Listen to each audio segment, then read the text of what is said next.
जय श्री कृष्ण। ये बात तब की है जब सनातन गोस्वामी जी वृंदावन में रह रहे थे और उत्कट वैराग्य उनका। मदन मोहन जी का विग्रह उनके पास आ गया था। एक दिन की बात है, मदन मोहन जी बोलते हैं, ये सूखी बाटियां मेरे गले से नहीं उतरती, इनमें तो नमक भी नहीं है। सनातन जी तिरछा देखते हुए बोले, मैं भला नमक कहाँ से लाऊं तुम्हारे लिए? मदन मोहन जी कुछ सकुचाते हुए से, जहां से आटा लाते हो। देखो जी, ये मुझसे नहीं होने का। मुझे जो मिल जाता है भिक्षा में मैं ले आता हूँ, किसी विशेष चीज की फरमाइश मैं नहीं कर सकता। मदन मोहन जी चिढ़ते हुए बोले, कौन सी धन दौलत मांगने को कह रहा हूँ, नमक ही तो लाने को बोला है।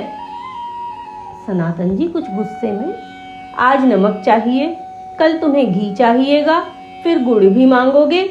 मुझसे जितनी हो सकेगी उतनी सेवा करूंगा। ये ऐसे तुम्हारी विलासिता पूरी नहीं कर सकता मैंने क्या घर इसलिए छोड़ा है कि पुनः सांसारिक वासनाओं में लिप्त हो जाऊं? मदन मोहन जी मुंह चिढ़ाते हुए बोले, मुझे क्या जड़ भरत बनाना चाहते हो? मेरे साथ तो ऐसे ही रहना होगा, और अगर ज्यादा ही इच्छा है तुम्हारी ये सब चीजों की तो अपनी व्यवस्था स्वयं करो। सनातन जी की ऐसी तीव्र वैराग्य की बातें सुनकर एक तरफ मदन मोहन जी प्रसन्न भी हुए और एक तरफ अब अपना प्रबंध स्वयं करने पर विचार करने लगे। फिर एक व्यापारी श्री रामदास कपूर, उनकी विशाल नौका को भंवर से निकालकर अपना प्रबंध कर भी लिया उन्होंने। उसने वृंदावन में मदन मोहन जी का मंदिर बनवाया।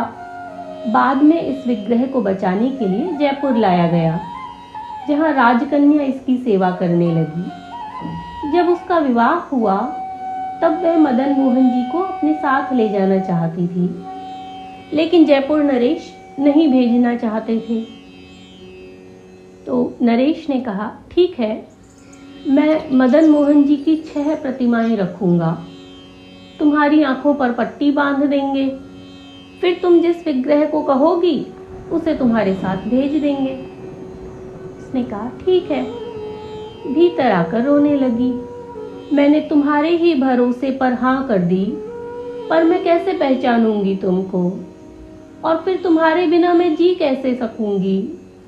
मुझे तो तुम्हारी आदत हो गई है, तुम्हें तो क्या फर्क पड़ता है, मेरे जैसे लाखों हैं तुम्हारे पास। मैं नहीं तो कोई और तुम्हारी सेवा कर देगा। तुम्हारी सेवा में तो कोई बाधा आने से रही, फिर तुम्हें क्या पड़ी है?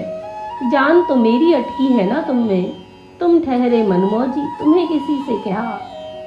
और ऐसे वो सुनाए जाए, रोए जाए, ऐसे ही उसे नींद आ गई।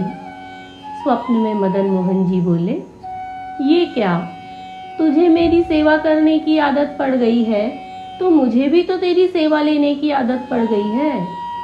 सुन, मैं अपनी अंगुली को थोड़ा ऊंचा उठा लूंगा, तो जिस विग्रह की अंगुली ऊंची हो उसे ही तू चुनना। और फिर राजकन्या ने सही विग्रह को चुन लिया और इस तरह मदन मोहन जी करौली पहुंच गए। बोलो भक्त सनातन जी की जय, बोलो भक्तिमती राजकन्या की जय, बोलो भक्त मदन मोहन जी की जय।